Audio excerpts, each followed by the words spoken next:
सारे आ गए, ये तो समझ में नहीं आ रही चीज़ें। अल्लाह ताला समझ अता करे, आमीन कहिएगा। आप थोड़ी तवज्जो करें, बातें हो सकें आपसे। मोबाइल इंशाल्लाह इधर ही है, हमने बस जाना है। अभी भी ना कुछ दोस्त बोल रहे हैं, अल्लाह आपको सलामत रखे, बरकत अता करे। छोड़ दें जी, छोड़ दें, आप प्यारे हैं आप माशाल्लाह। अजीज़ दोस्तों, अल्लाह ताला ने कुरान मजीद के अंदर ये इरशाद फरमाया कि कुल ला अस्अलुकुम अलैहि अजरन इल्लल मवद्दत फिल कुर्बा। महबूब आप अपने ग़ुलामों से फरमा दें कि मैं तबलीग दीन पर तुमसे कोई अजर नहीं मांगता, इल्लल मवद्दत फिल कुर्बा, बस मेरे करीबियों से मोहब्बत करते रहना। ये जो नबी पाक सल्लल्लाहु ताला अलैहि वसल्लम ने अपनी उम्मत को अपनी अहले बैत और सहाबा की मोहब्बत का दर्स दिया है ना, ये भी उम्मत के भले के लिए दिया है। मैंने जैसे कहा कि रहनुमा ढूंढना बड़ा मुश्किल होता है। अल्लाह के हबीब ने फरमाया सहाबी कन नजूम, मेरे सारे सहाबा सितारे हैं। अकायद में तकलीद नहीं होती, तकलीद फ़िक़्ह के मामलात में होती है, आमाल में होती है। अकायद में हम अल्लाह ताला को इमाम आज़म के कहने पे नहीं मानते, हम नबी पाक सल्लल्लाहु अलैहि वसल्लम को इमाम आज़म के कहने पे नहीं। अकायद में तकलीद नहीं होती, लेकिन सहाबा और अहले बैत का ईमान मेयार ईमान है। व इज़ा क़ील लहुम आमिनू कमा आमन अन्नास, रब करीम मुनाफिकों से फरमाता है इस तरह ईमान लाओ जैसे मेरे महबूब के सहाबा ईमान लाए। और फिर इनकी मोहब्बत को ज़रूरी करार दिया गया। आज ना सीनों में मोहब्बत तो होती है, चले कुछ लोग मानते हैं कुछ नहीं मानते, वरना मोहब्बत होती है दिलों में। पैसों से भी प्यार होता है लोगों को। मनिया जना बंदे मनते नहीं है गल, तुसी भी ना मनिया जे, ना हसिया जे, शक पैंदा। फिर लोगों को पैसों से भी प्यार होता है। आपका नहीं मुझे पता, लेकिन चंद ऐसे लोगों को मैं जानता हूँ कि उनकी जेब में पैसे हो तो उनकी तबीयत भी ठीक रहती है, वरना अगर पैसे ना हो तो हल्के हल्के बीमार बीमार से महसूस होते हैं। होता है लोगों को पैसों से प्यार, खुशामद से भी प्यार होता है। पाकिस्तान में अच्छा वज़ीर कौन होता है जो अच्छी खुशामद करे? और पहले तो ये वज़ीरों को शौक़ होता था, अब तो इल्ला माशाल्लाह पीरों को भी शौक़ है। जितना अच्छी खुशामद करने वाला उतना मंजूर नज़र होता है, करीब होता है। वो हकीकत से भी आगाह नहीं होने देता। कहाँ से ढूंढ के लाएंगे हज़रत उमर जैसे लोग जो फरमाते थे तूने मेरी तारीफ़ की है, ज़ात की, खुद भी हलाक हुआ है और मुझे भी हलाक करेगा। तो खुशामद से भी प्यार होता है लोगों को शोहरत से भी मोहब्बत होती है। जब दिल है और इसमें धड़कन है तो फिर कहीं ना कुछ प्यार तो होगा। लेकिन अगर इस प्यार को सही रास्ता दे देंगे तो फिर ये प्यार अल्लाह रसूल से हो जाएगा, फिर सही रास्ता मिल जाएगा। तो अल्लाह रसूल ने हमें कहा है कि सहाबा और अहले बैत से प्यार करें। और प्यार का मतलब ये बिल्कुल नहीं है कि आप थोड़ा सा नारा लगाएं, किसी दीनी महफिल में चले जाएं, या सालाना किसी ने महफिल रखी हो इमाम अली मकाम के नाम की तो आप भी थोड़ी देर चले जाएं, 4 तस्वीरें आ जाएंगी, कुछ स्टेटस लग जाएगा। मोहब्बत तो दिल में होती है। आपको अपने दिल से पूछना है कि इमाम अली मकाम के साथ कितना प्यार है, मौला अली शेर खुदा के साथ कितनी अकीदत है। हमने ऐसे लोग भी देखे कि सरकार की औलाद का नाम आया तो उनकी आंखों में आंसू आ गए, नाम आने पर उनका वजूद तड़प गया। और देखिए नबी पाक अलैहिस्सलाम ने भी जब इस मोहब्बत को बयान किया है तो ज़रा वारफ्तगी से बयान किया है। नौजवानों मेरी तरफ देखो यार, वारफ्तगी और शौक से हुजूर ने इस मोहब्बत को बयान किया। हज़रत उस्मान गनी रदी अल्लाह ताला अन्हु हदीस के रावी हैं, फरमाते हैं हसनैन करीमैन को महबूब ने सीने से लगाया और फिर हुजूर की आंखों में आंसू आए। और फिर करीम अल्लाह के हुजूर अर्ज करने लगे, ऐ अल्लाह मैं इन दोनों से मोहब्बत करता हूँ, तू भी इनसे मोहब्बत फरमा। और फिर अर्ज गुजार हुए, ऐ मालिक जो जो इन दोनों से मोहब्बत करे तो उनसे भी मोहब्बत फरमा। तो नबी पाक अलैहिस्सलाम ने इस मोहब्बत को वारफ्तगी से बयान किया है, शौक से बयान किया। हमारे दिलों में भी ख़ास शौक़ होना चाहिए हुजूर की औलाद पाक के लिए ख़ास। आप मुझसे नाराज़ ना होइएगा। वैसे मैंने बड़े गरीब लोगों को जब देखा है ना, इमाम हुसैन के नाम की नियाज पकाते, गरीब, थोड़ा सा 400-500 का लंगर, मैं किसी बहुत बड़े एहतमाम करने वाले की नीयत पर कैसे शक कर सकता हूँ? सारे खुलूस से करते हैं, लेकिन वो जो अपनी आमदन से 4 रुपये बचा के 10 मुहर्रम को नियाज पकाता है ना, और फिर जिस तरतीब और जिस हुस्न से वो दुआ मांगते हैं किसी को बुला के, महसूस होता है कि अल्लाह ताला ने रग रग में महबूब की औलाद की मोहब्बत पैदा कर दी। और ये हमने देहातों में देखा, सादे लोगों में देखा। जब लोग अमीर हो जाते हैं फिर तो उन्हें दलीलें भी नहीं ना मिलती नियाज पकाने की, फिर तो मसला दूसरी तरफ निकल जाता है, दलाइल ही नहीं मिलते उस वक्त, इल्ला माशाअल्लाह। तो वारफ्तगी हो हुजूर की औलाद पाक से, प्यार हो। और दूसरी बात यह है कि नबी पाक अलैहिस्सलाम ने इन्हें हमारे लिए नमूना अमल करार दिया है। फरमाया कुरान मजीद को और मेरी औलाद को थाम के रखोगे तो गुमराही नहीं आएगी। हम में से ज़्यादातर लोग ज़हनी तनाव का, डिप्रेशन का, एंजाइटी का शिकार वो होते हैं जो घर के मसाइल से परेशान होते हैं। बंदा बड़ा बासलाहियत भी हो, मामला फहम भी हो, लेकिन अपने घर में परेशान हो ना किसी वजह से, बाहर कुछ नहीं कर सकता। वो बुजुर्ग थे, उन्होंने लिखा है कि कोई शख्स घर में नाराज़ होके आए ना, उस्ताद हो कोई, तो घर में किसी वजह से नाराज़गी करके आए तो उसे क्लास नहीं पढ़ानी चाहिए। घर में लड़ के आ जाए उस्ताद जी तो क्लास में ना बैठे, ऐसा ना हो गुस्सा किसी का हो निकल किसी और पे जाए। जाने किस उम्र में जाएगी ये आदत मेरी, रूठना उससे तो औरों से उलझते फिरना। तो कभी कभी इंसान डिस्टर्ब होता है जब घर के मसाइल से डिस्टर्ब होता है। मेरा ख्याल है मेरे भाई, मैंने पहले भी थोड़ी तकरीरी करनी थी और आप बैठ नहीं रहे तो मुझे लग रहा है और कम करनी पड़ेगी। अल्लाह आपको सलामत रखे, आप बैठ जाएं, मेहरबानी फरमाए। एक दोस्त खड़ा होता है तो दूसरे समझते हैं कि शायद ये खड़ा होना कोई सवाब का काम है, वो भी खड़े, जल्दी से बैठ जाएं। एक दूसरे को ना बिठाएं जी, खुद बैठे, कोई किसी को ना बिठाए, फटाफट बैठ जाएं। आपके पीछे कितने लोग परेशान हुए। 2-1 बातें करके मैं इजाजत चाहूंगा, आप गौर फरमाइए। घर के अंदर अगर लोग सुकून चाहते हैं, इत्मीनान चाहते हैं, तो अपना घर उन बुनियादों पर इस्तवार करें जो बुनियादें नबी करीम ने अता फरमाई। सबसे पहली बात यह है कि हुजूर ने अपनी औलाद के लिए ढेर सारे वसाइल जमा नहीं किए। समझ ले बात अच्छे तरीके से। ये जो महीना महीना घर में चूल्हा नहीं ना जलता था, फकीरी थी, इस पर हुजूर की औलाद मजबूर नहीं है। नबी करीम ने तो फरमाया कि मेरे रब ने मुझे इख्तियार दिया है, मैं चाहूं तो खुद पहाड़ सोने का बन जाए, मेरे साथ चला करे। लेकिन नबी करीम ने अल्लाह के हुजूर दुआ मांगी अपने लिए और अपनी औलाद के लिए। शायद ये दुआ कोई मौलवी पीर भी ना मांगता हो, इल्ला माशाअल्लाह, लेकिन तिरमिजी में मौजूद है। नबी करीम अलैहिस्सलाम ने दुआ मांगी अल्लाह से, कहा है अल्लाह एक वक्त रोटी देना और एक वक्त फाका देना। मेरा मीठा खाना ही सुन्नत नहीं, फाका करना भी सुन्नत है। एक वक्त रोटी देना और एक वक्त ये फाका भी हुजूर ने अल्लाह से मांगा है, ये पसंद है नबी पाक। और हुजूर अर्ज करते हैं, मालिक जब तू मुझे रोटी दे तो मैं तेरा शुक्र अदा करूं, और जब तू मुझे फाका दे तो मैं तेरी बारगाह में इल्तिजा करूं। ये फाके हुजूर ने मांगे हैं अपनी औलाद, अल्लाह से तलब किया। सादा तर्ज जिंदगी। कौन है इतने बड़े मजमे में जो ये कहे कि मेरी बेटी ससुराल में इतना काम करती है कि हाथों पे छाले पड़ जाते हैं? कहे गरीबी का रोना तो हर दूसरा आदमी रो रहा है ना, पर किसी की बेटी इतना काम करती हो कि छाले पड़ जाएं। लेकिन कायनात की सबसे शानों वाली बेटी के हाथों पे तो छाले होते। अल्लाह करे आपको समझ आए मेरी बात की। और फिर जाके अर्ज किया, या रसूल अल्लाह एक गुलाम मिल जाए। पढ़िए बुखारी मुस्लिम।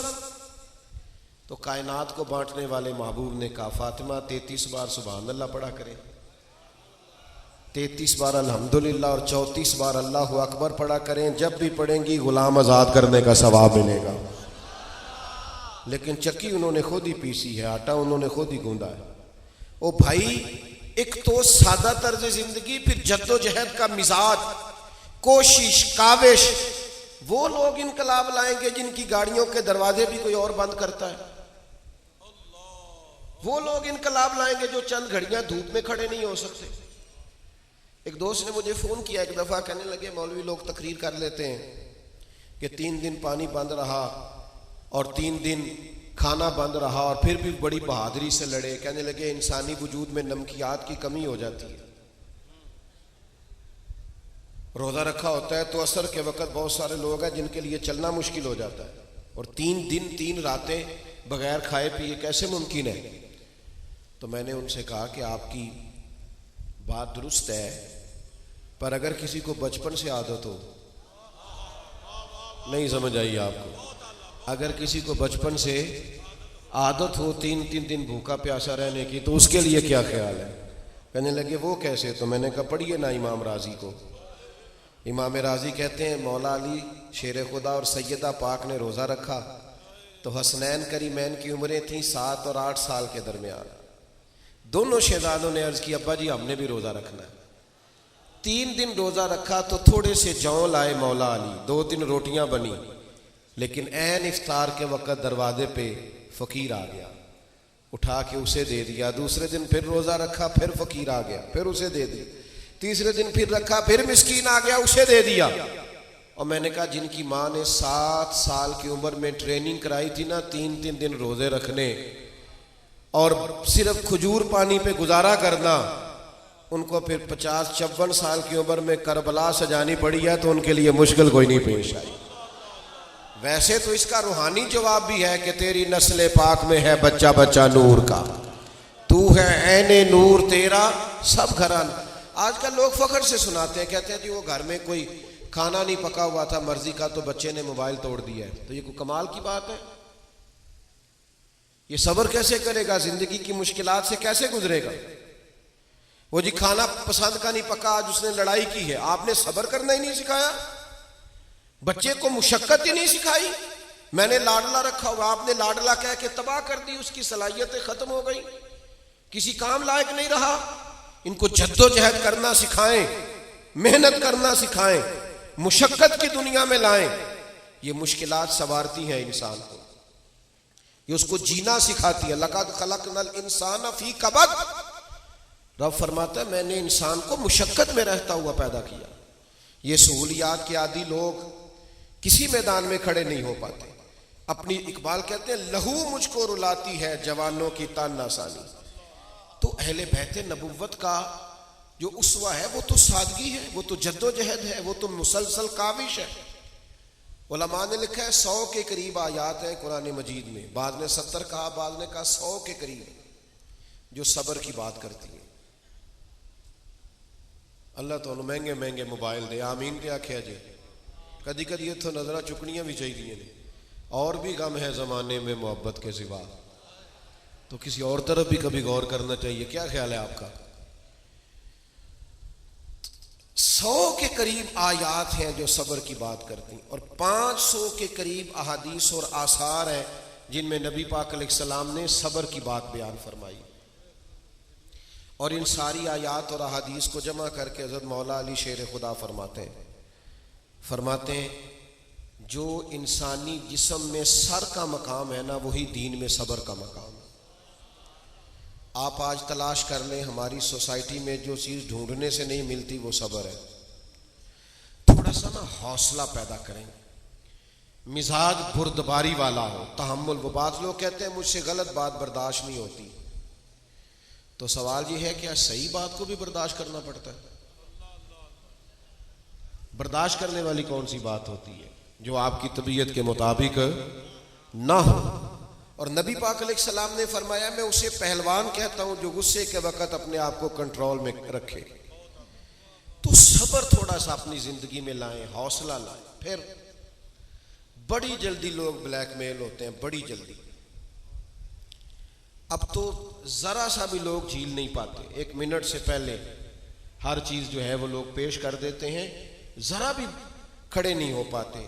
जितनी चीजें इंसान को कमजोर करती हैं ना, वो सारी करबला में मौजूद थी। वतन भी नहीं था, बच्चों का साथ भी था, भूख प्यास भी थी, सारी आजमाइशें थीं। और वो कौसर नियाजी ने कहा था, बाप का जनाजा उठाना फिर भी किसी हद तक आसान होता है, दुआ करना किसी को बेटे का जनाजा ना उठाना पड़ जाए, कमर टूट जाती है। लेकिन इमाम अली मकाम ने शहजादों के जनाजे उठाए, मैयतें उठाईं। इसके बावजूद भी जब मैदान में खड़े हैं तो पूरा डट के खड़े। तो इतनी जल्दी कमज़ोर पड़ जाना, हक का साथ छोड़ देना, किसको नहीं पता। तो वो मैं जलसे से वापस आ रहा था एक रात, तो हमारे एक दोस्त हैं, तो एक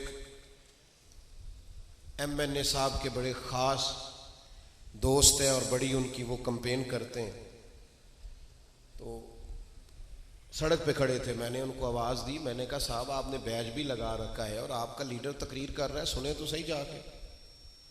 कहने लगे तुहानू भी पता है तो मैनू भी पता है, झूठ पे मारदा सारे। तो मैंने कहा चले अगर आपको सारा ही पता है तो फिर खुदा के लिए आप रास्ता ही बदल जाए। पता है फलां झूठा है, बद किरदार है, क्या माना है फिर? इतना धोखा अपने आप के साथ, इतना धोखा कौम के साथ, सब पता होता है। फलाना सियासी बयान दे रहा है, फिर भी कारकुन बनते हो, अपने दरवाज़ों के सामने सियासी दफ्तर खोलते हो, मैंने फलाने की हमायत कर दी और मैंने फलां की मुखालफत कर दी, और फिर आप 10 मुहर्रम को आके हुसैनी भी बन जाते हो। ऐसे थोड़ी चलेगा। यही तो मिजाज में फ़र्क है। जो हुसैनी मिजाज लोग होते हैं वो हवा किसी तरफ की भी हो, वो उस तरफ नज़र आते हैं जिस तरफ हक नज़र आता है। वो इस मिजाज के नहीं होते कि आजकल हवा किधर की चल रही है, वो किरदार की बात करते हैं। फिर दूसरी गुजारिश आपकी खिदमत में ये भी करनी है, अहले बैत से सीखिए। मुसलमान का शेवा ये है कि वो मेहनत करता है और नतीजा अपने रब पे छोड़ देता है। जो नतीजे मांगते हैं वो आबिद नहीं होते, ताजर होते हैं। मैंने इतनी नेकियां कर ली, इतनी खिदमत कर ली, अब मुझे ये नतीजा मिलना चाहिए। नतीजा नहीं मांगे, नतीजा अल्लाह पे छोड़ दें। हमारे उलमा ने जिंदगियां लगा दी मशाइख ने ड्यूटी की, अपने अपने वक्त में अपनी अपनी ड्यूटी देकर रुखसत हुए, नताइज का मुतालबा नहीं। इमाम हुसैन रज़ी अल्लाह ताला अन्हु अपने ख़ानदान समेत शहीद हो गए थे करबला में। तो क्या अगली सुबह फिर यजीद का तख्ता उलट गया था? वो तो 3.5 साल 4 साल 4.5 साल बाज ने लिखा हुकूमत कर गया। इतनी कुर्बानी के बावजूद भी वो अगले एक लंबा अरसा उसने हुकूमत की, समझे बात को। लेकिन लुत्फ की बात यह है कि जो उसके हिमायती भी हैं ना, वो भी डर डर के नाम लेते हैं। इमाम हुसैन ने बज़ाहिर हुकूमत एक दिन भी नहीं की, लेकिन इस तरह हक के लिए खड़े हुए हैं कि क़यामत तक दिलों पे हुकूमत हुसैन इब्ने अली की। अपने अंदर ये ज़ौक़ पैदा करें। कोई ज़रूरी नहीं है दुनिया आपके साथ चले, आप हक बात तो कहें। मैं अकेला ही चला था जानिबे मंजिल, मगर फिर लोग आते ही गए, फिर कारवां बनता गया। तो आप हिम्मत तो करें, जद्दोजहद तो करें। और फिर अहले बैत नबुव्वत की ज़िंदगियों से जो बहुत ज़्यादा सीखने की बात है और समझने की बात और गौर करने की बात है, जितनी किताबें आप पढ़ेंगे ना सैयदा पाक की सीरत पर, मौला अली की सीरत पर, हसनैन करीमैन के हालात पढ़ा, आप हैरान होंगे कि हर मुसन्निफ ने लिखा है महीना महीना चूल्हा नहीं जलता था। लेकिन जिसने भी ये लिखा है ना घर में महीना महीना चूल्हा नहीं जला, उसी ने 2 सफ़े छोड़ के लिखा है जो दरवाजे पे आया है उसे झोली भर के अता फरमाया। ये जो सखावत है ना, दूसरों को तरजीह देना, आज तो मिजाज ही नहीं है सखावत का। आज तो आपको, मेरा मतलब है, कहीं कैमरे के आगे पैसे फेंकने पड़े तो फिर निकलते हैं जेबों से। लेकिन वैसे अगर कहीं किसी जगह इमदाद का मामला हो, नाराज हो गया हो जो यार मेरा दिल कर दे, हो के आंखों को नहीं करना, इस तरह के नाराज हो जाओ कि बदल जाओ फिर कि आइंदा नहीं करेंगे। तो खुदा के बंदो, और भी कई तरीके हैं, उनको इस्तेमाल किया जा सकता है, लेकिन आप इस्तेहसाल तो नहीं करें ना। आप उस शख्स को जो मजमे में खड़ा है और जिस बेचारे ने बच्चों की फीस नहीं दे पाया और बच्चे छुड़वा लिए, वो क्या सोचता है नोटों की रिमझिम में कि ये मेरे साथ क्या हो रहा है और ये यहाँ क्या लज्जत पैदा की जा रही। कुछ चीज़ें समझने लायक, गौर करने के लायक। तो अहले बैत नबुव्वत से ये भी सीखें अपनी ज़िंदगी के अंदर। आप इस बात पर गौर करें और तवज्जो दें कि हमने हुजूर की औलाद पाक से ये सारी चीज़ें सीखनी और सीख कर फिर इन पर अमल करना और अपनी ज़िंदगी को संवारना है। आखिरी बात करता हूँ, 9-10 मुहर्रम की दरमियानी रात थी। अमर इब्न साद इमाम अली मकाम रदी अल्लाह ताला अन्हु की खिदमत में हाजिर हुआ। उसने कहा हुसैन दो ही बातें हैं, या आप जंग करेंगे या बैत करेंगे। तो इमाम ने फरमाया सुबह आना। हज़रत अब्बास उसके जाने के बाद हाजिर बारगाह हुए, अर्ज करने लगे कि भाईजान आपने फैसला जो सुबह करना है मुझे अभी से पता है। तो ये यजीदी फिक्र के लोग हैं, ये सोचेंगे पता नहीं हुसैन ने कुछ सोचने का वक्त मांगा है तो अभी बता देते हमने बैत नहीं करनी। तो नौजवानों गौर करना, इमाम फरमाने लगे आपका क्या ख्याल है, मैंने सोचने के लिए टाइम मांगा है। कहा फिर किस लिए मांगा है? तो फरमाने लगे अब्बास आपको पता है ना मुझे सजदों से बड़ा प्यार है। किस चीज से प्यार है बोलिएगा? सजदों से बड़ा प्यार है। तो एक रात रह गई है, मेरा दिल करता है मैं जी भर के अपने रब को सजदा करूं। हजरत शेख शहाबुद्दीन सोहरवर्दी रहमतुल्लाह अलैह की खिदमत में ना मुरीद आए बैठे होते थे, शागिर्द आए बैठे होते थे। तो 5 मिनट का टाइम उनसे इजाजत लेते और जाके 2 नफलों की नीयत बांध लेते। तो बाद लोग इस बात पर शिकवा करते, तशरीफ रखें जी अल्लाह सलामत रखे, शिकवा करते कि हजरत लोग आए बैठे हैं और आपने नफलों की नीयत बांध दी है। तो शेख फरमाते मैं अल्लाह रसूल से कुछ लूंगा तो तुम्हें दूंगा ना, मुझे ये सजदा ये मुसल्ला बड़ा कुछ अता करता है, फिर भी मैं आगे देता हूँ। तो हुजूर की औलाद पाक से सीखें, अपने रोज़मर्रा के मामलात में इन चीज़ों को लाएं। अल्लाह ताला हमें समझ अता करे। एक मेरी गुजारिश सुन लें, सुने जी प्यारे भाई, हम बिल्कुल शख्सियात के कायल नहीं, नज़रियात के कायल हैं। लोग आते जाते रहते हैं, महफिलें सरकार के नाम की हैं, अभी पहले भी कुछ लोग चले गए, मैंने भी जाना है। लेकिन आप इन मजालिस को अल्लाह रसूल की रज़ा के लिए रखें, सब तशरीफ़ रखें, महफिल आपकी जारी। आखिर दावा